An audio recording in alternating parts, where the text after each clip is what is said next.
Ryan's New England Patriots are picking fourth overall in the 2025 NFL Draft, and with 4 picks in the top 100, what will they do in the first 3 rounds of the draft? My name's Tyler, here with my brother Ryan. We're going to break down our first 3 round mock draft for the New England Patriots. But before we get into that, if you like the content that we put out and you want to help the Tracy Take channel grow, easiest way is hitting that subscribe button, tackling that bell, and leaving a like and a comment. Let us know what you want to see the Patriots do with their picks in the upcoming draft. And Ryan, with that being said, I think the Patriots are in a phenomenal spot. We did a full mock draft, the first 3 rounds, the 100 picks or so, and unless if a team gets super crazy, uh, the 2 quarterbacks should be taken off the board, and most likely Travis Hunter will also be taken off the board. And if Travis Hunter's not on the board and he falls to you guys, I think that would also be a great scenario as well, just in general, getting him at fourth overall.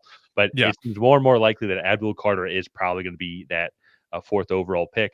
Or if someone does take him earlier, I think you guys are in a great spot for teams to trade up and try and go get a guy that can maybe go and develop. Las Vegas, for example, picking at 6. I think the Jets wouldn't trade with you guys. But Las Vegas to trade up, Yeah. it would give up some draft capital. I think would be huge. But even then, all that being said, getting Abdul Carter, I think, is a phenomenal upgrade for this defensive line and just team as a whole.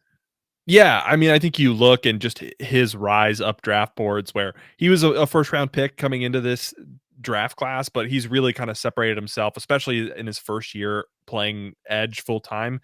He's done a really phenomenal job, and he's just a really solid pass rusher. And one of my big things is like you could take Tet McMillan, you could take Will Campbell, but if Abdul Carter is there, you were one of the worst pass rushes in the league last year, and Abdul Carter comes in and fixes that issue right away. Where I don't know if Tet McMillan comes in and solves your receiver problem right away. I don't know if Will Campbell comes in and solves your tackle problem right away.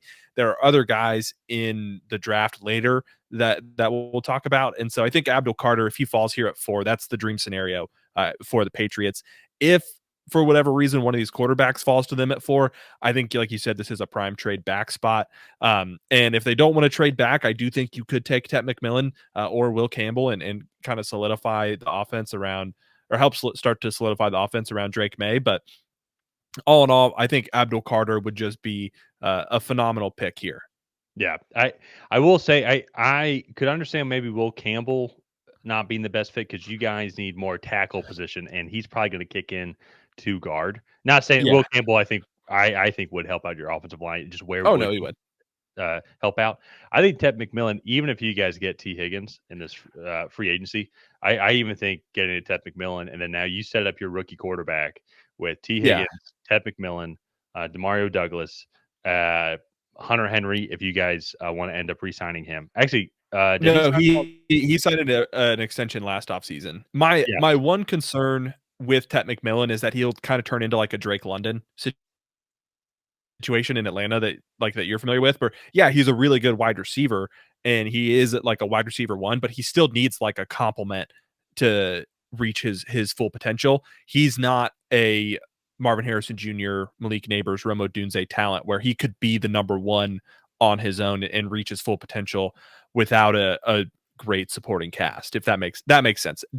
That is my concern with Tet McMillan at well, 4.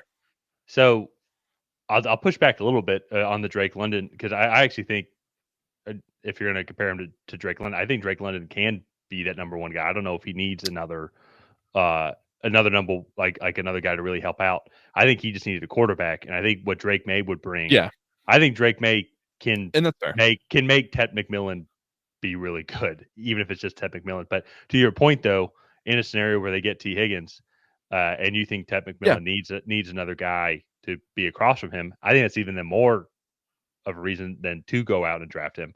Is because like, hey, this guy could be extremely good and a great compliment to what we have here, and you guys, this Yeah. whole offense would be uh would be amazing. I will say I actually kind of disagree with the premise. I'm very excited to see what a Michael Penix Drake London connection would be because I think Drake London's going to take off because now he has a quarterback to throw to. And I think I could say the same thing about Ted McMillan. I think if it is just Ted McMillan and Drake May, I mean, look at what Ted McMillan was able to do with just his quarterback at Arizona. And I apologize. Noah Fafita. Yeah. And so, no offense to Noah Fida. You're not Drake May. You're not Michael Oh, Penix no, Jr. yeah. So I think Ted McMillan could have uh, very nice rise. So if his comp is Drake London, I actually think that's a pretty good compliment. I think he's going to Yeah, take time to develop, just like any rookie in the NFL. But I could see him start to take that kind of Drake London rise, as he's going to be yeah, coming in and already having a quarterback that can throw to him. Drake London did not. He had Marcus Mariota, and then he had Desmond Ritter. So yeah, and that's all fair. I just Drake London is a number 1 wide receiver, but he's not like an elite guy. Where like if you could get an Abdul Carter or trade back and get more draft capital and then still potentially get Tet McMillan, I think that is the better option that's fair. than just taking Tet McMillan at 4. Yeah, yeah. No, So, and I think that's a fair point. Like Drake London, yeah, he's not in the top 10, 15 receivers in a league, I don't think, but he's probably top 20, I would think. And if Ted McMillan becomes that for you all, I think you guys would take that. oh, for sure. For sure. Yeah, Especially with the wide receivers that the Patriots have struggled to develop over the last few seasons. I think all Patriots fans would take that there.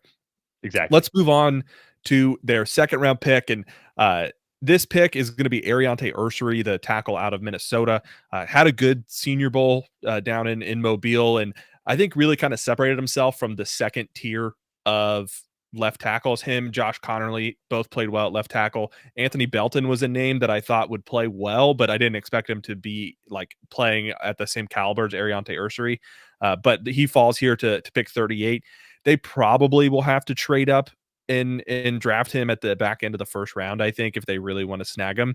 But if he falls here to 38, I think that's a really good value for them. They address edge. Now they address left tackle, get Drake May some protection. I think that's going to be a really solid option. I also think you could plug in Josh Connerly if he falls and, like, let's say Jacksonville takes Aireontae Ersery, you take Josh Connerly. He needs a little bit more work in terms of developing his anchor, but all in all, I think that, like, left tackle at this spot, I think is probably where the Patriots will end up going.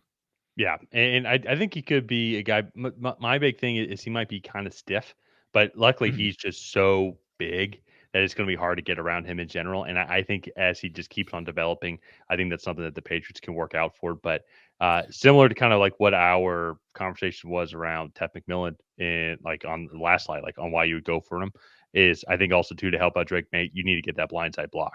Yeah. And so whether that be Will Campbell, if you want to try and put him there at left tackle, I don't think he will be that guy if they end up going with him in the first round, just because I think he's going to kick inside. Getting a guy like Ersery, as you talked about in the second round, I think is phenomenal value.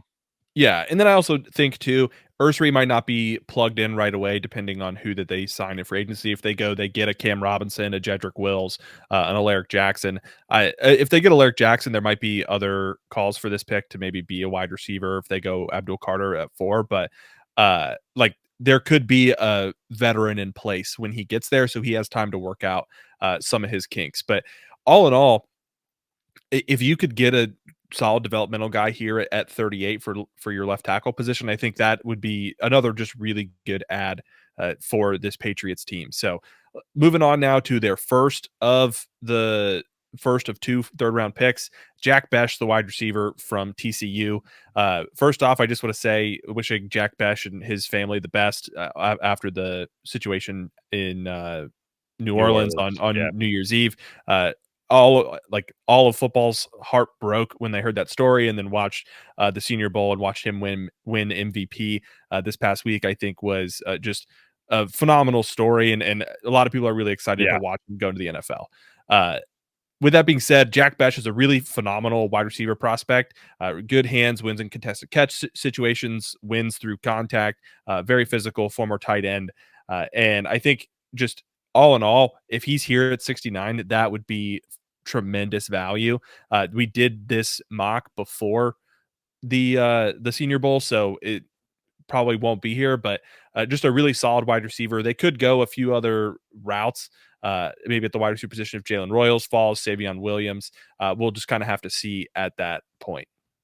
well, I think what would be really interesting too, and you would know more about this, but I think there's even talks that Wes Welker would come into the Patriots as the receiver coach, and I think Yeah, he would be a phenomenal guy. I know he's definitely smaller than Jack Bech, yeah, but I feel like Jack Bech is, especially for his size, is very nimble and would be. I think the term you phrase like that power slot guy, and yeah. I think he could learn a lot from Wes Welker on how to learn his like to like hone his craft and just be a good reliant piece for Drake May to throw to. And I think that would be a a phenomenal combination with Wes Welker and Jack Bech, and just in general, but also I think just for the Patriots organization as a whole to help that receiving room. Yeah, and if they don't wanna go Jack Bech and they wanna continue to invest in the trenches, my alternative pick here would actually be CJ West. I think you put him next to Christian Barmore, and you'd have Abdul Carter and Keon White on the outside of that. That is phenomenal. That would be a top 10 defensive line in the NFL, barring CJ West pans out, but I would love that pick there as well. You could also go Harold Fannin Jr., get a similar tight end, I guess, to Jack Bech, where they're going to be kind of that power slot like receiver over the middle. And then Zy Alexander would be good value there as well. So Yeah, let's yeah, wrap up here with the final pick of the Patriots third round mock and go with TJ Sanders, the defensive tackle out of South Carolina. A little bit undersized, but he has really good length. He's going to be much more of a pass rushing defensive tackle. He's going to get upfield and cause a lot of havoc there in the middle. But I think you pair him next to Christian Barmore, again, Keon White and Abdul Carter, who was taken fourth. That is just a really good front that I think that they could take advantage of. And so I like that. He's very much a pass rushing defensive tackle, but in a system where I think Mike Vrabel is really going to want these guys to get upfield, I think he could thrive as well.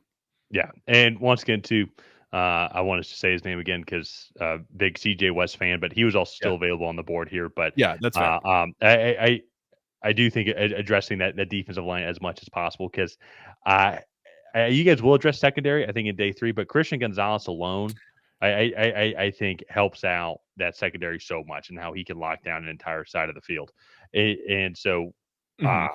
obviously, I think there's going to be a lot of good value that you guys could go and provide, but I think the trenches and then skill position players are offensive skill position players is going to be the main route that you all end up going for with these first 4 picks. Yeah, and I agree with that. For me, my biggest thing is this is a really good cornerback free agency class. I would love for the Patriots to go out, even if you overpay just a little bit, go get a Travarius Ward or go get a DJ Reed and take him from the Jets. Like go get a really good compliment to Christian Gonzalez with a proven commodity in the NFL in free agency. And to me, that'll free you up much more to kind of really start to hone in on some needs in the draft. So Yeah. all in all, as a Patriots fan, I'm really happy if this is the 4 picks that they make.